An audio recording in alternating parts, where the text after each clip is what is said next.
السلام علیکم میرے پیارے دوستو۔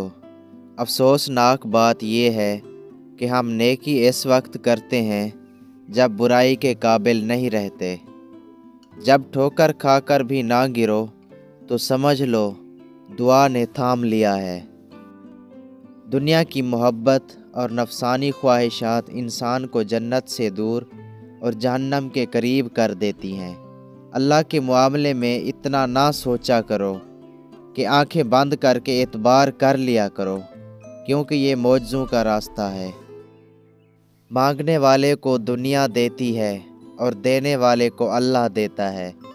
ان لوگوں پر اعتبار کرو جو تمہاری 3 باتیں بھانپ سکیں: تمہاری ہنسی میں پوشیدہ درد، تمہارے غصے میں تمہارا پیار، تمہاری خاموشی میں پوشیدہ وجہ۔ دوسروں کے درد مٹانے والے بن جاؤ، اللہ تعالیٰ تمہارے درد مٹا دے گا۔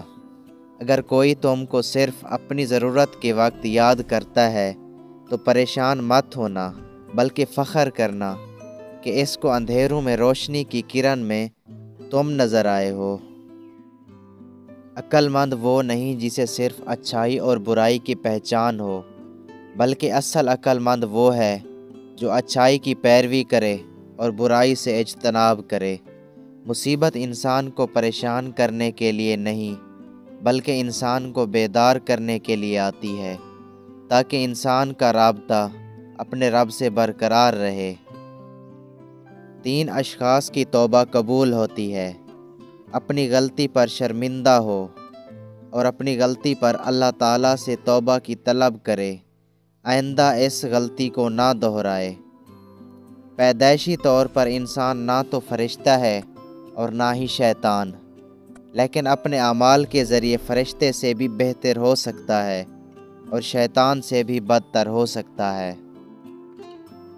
2 چیزیں جن سے رب کو راضی کیا جا سکتا ہے: کلمہ طیبہ کا ورد، استغفار کی کثرت۔